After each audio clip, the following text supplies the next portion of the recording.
ইলিশ মাছের মাথা দিয়ে চাল কুমড়োর তরকারি করার জন্য আমি প্রথমে চাল কুমড়োটাকে কেটে নিলাম সরু সরু করে।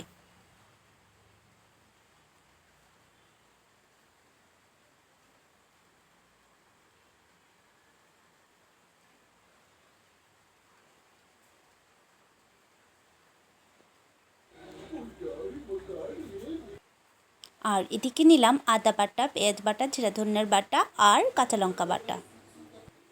আর এদিকে আমি মাথাটাকে হলুদ আর লবণ মাখিয়ে ভেজে নিলাম। মাথাটাকে ভেজে নেওয়ার জন্য কড়াইতে তেল দিলাম আর ওর মধ্যে মাথাগুলি দিয়ে দিলাম। দিয়ে আমি সামান্য পরিমাণ জল দিয়ে কড়াইটা ঢাকা দিয়ে দিলাম, যাতে মাছটা ভালোভাবে সিদ্ধ হয়ে যায় মাথাটা। এবার আমি ঢাকা খুলে উল্টিয়ে দিলাম, দিয়ে এটা ভেঙে ফেলবো। ভেঙে দিয়ে আবার ঢাকা দিয়ে দিলাম ভালোভাবে সিদ্ধ হওয়ার জন্য, মাথাটা যাতে ভালোভাবে ভাজা হয় তার জন্য আমি মাথাটাকে ভেঙে দিব।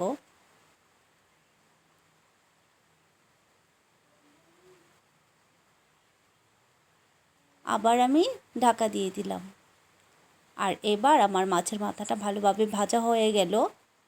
এখন আমি নামিয়ে নিলাম মাছের মাথাটা।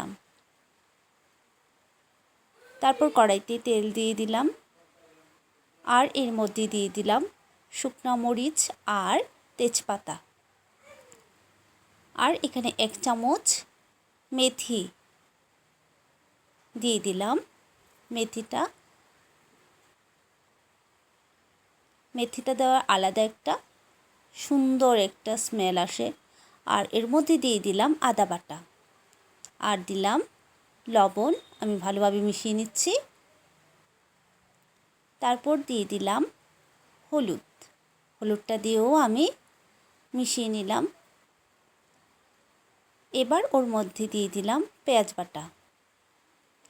পেঁয়াজটা দিয়ে আবার মিশিয়ে নিলাম। পেঁয়াজটা কষিয়ে নেওয়ার পর যখন ভাজা ভাজা হয়ে এলো, এর মধ্যে আমি দিয়ে দিলাম কুমড়োগুলি। চাল কুমড়োটা দিয়ে আমি ভালোভাবে মিশিয়ে নিলাম। মশলা দিলাম, এর মধ্যে দিলাম কাঁচা লঙ্কা বাটা আর জিরা ধনিয়া বাটাটা দিয়ে ভালোভাবে মিশিয়ে নিলাম। মিশিয়ে নিয়ে আমি এটা ঢাকা দিয়ে দিব। ওটার মধ্যে আর কোনো জল অ্যাড করতে হবে না, কারণ চাল কুমড়ো থেকে এমনি জল বের হয়।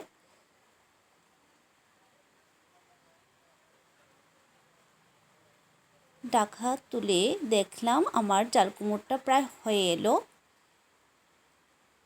মোটামুটি সিদ্ধ হয়ে এলো। সিদ্ধ হওয়ার পর আমি ওর মধ্যে দিয়ে দিলাম আগে ভেজে রাখা মাথাটা, দিয়ে আবার আমি ঢাকা দিয়ে দিলাম।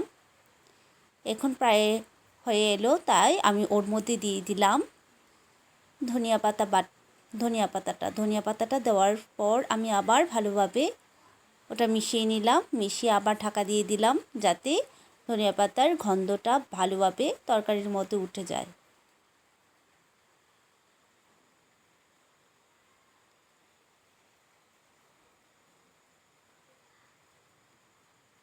এখন আমার তরকারিটা প্রায় হয়ে গেল। এখন আমি নেড়ে চেড়ে এটা নামিয়ে নেব। রেডি আমার চাল কুমড়ো দিয়ে মাছের মাথা দিয়ে চাল কুমড়ো।